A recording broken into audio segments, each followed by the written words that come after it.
Olá, pessoal do terceiro ano do Colégio Tera. Na nossa última aula nós estávamos falando sobre os prismas e vamos continuar a partir da revisão que vocês fizeram.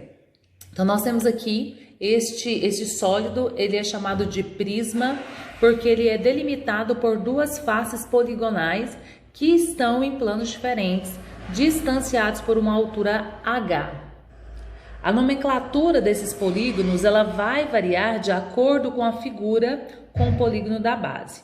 Nós temos aqui um prisma triangular, porque a base é um triângulo, quadrangular, pentagonal, hexagonal. São alguns exemplos de prismas.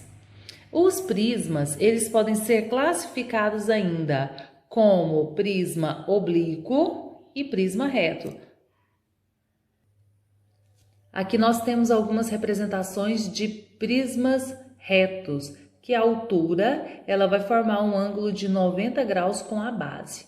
Aqui nós temos um prisma oblíquo, que a altura dele é um prisma que está inclinado, é um prisma triangular.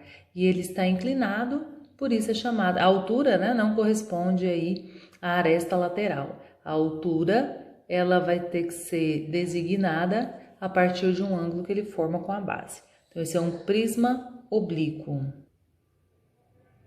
Daí, nós podemos obter algumas áreas a partir desse prisma. Por exemplo, a área da base.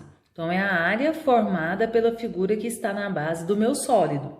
Esse aqui é um hexágono, um prisma hexagonal. A área da base é a área de um hexágono. A área lateral são formadas por esses retângulos que compõem a lateral do meu sólido. E a área de um retângulo é base vezes altura, ou, na nossa figura, aresta da base vezes aresta lateral. Nesse caso, como ele é um prisma hexagonal, vezes 6. Se ele for triangular, vezes 3.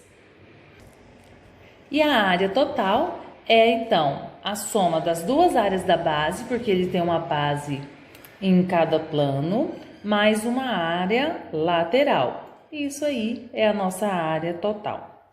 O volume é a capacidade desse recipiente e ele é dado por área da base vezes altura. Assim como a maioria de vocês colocou corretamente lá naquele resumo da aula passada.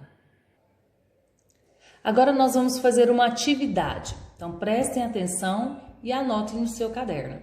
Considerando um prisma triangular regular, tal que a aresta da base tenha 6 centímetros e a altura 10 centímetros, calcule letra A, área da base, letra B, área lateral, letra C, área total e letra D, volume.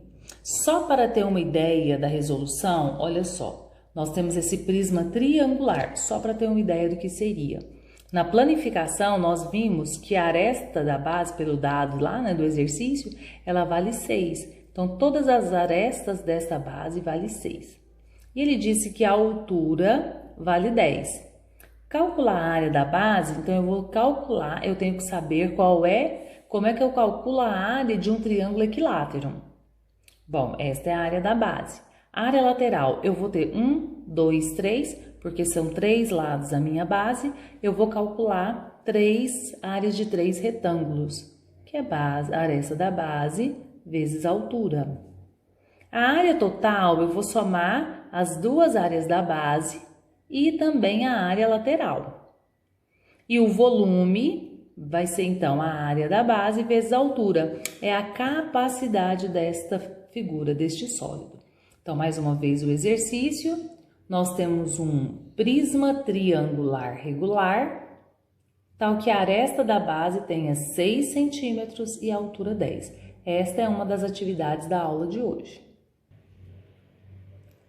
A nossa segunda atividade é esse exercício que diz assim: considerando um prisma triangular regular de aresta da base igual a 8 e altura igual a 5 centímetros, calcule a área da base, a área lateral, a área total e o volume. Então, esses dois são os exercícios para a nossa aula de hoje. E se tiver dúvidas, eu estou lá no ambiente, na sala de aula, para ajudar vocês. Lembrando que para resolver esses exercícios, eu tenho que lembrar que eu tenho um prisma triangular regular. A minha base, então, é um triângulo equilátero.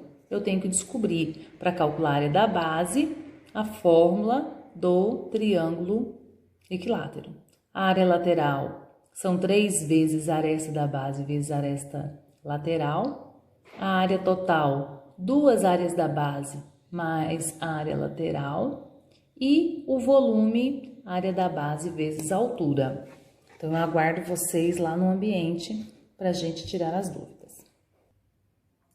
Outra dica para o exercício é que a área de um triângulo equilátero é igual à aresta da base ao quadrado, raiz de 3 sobre 4.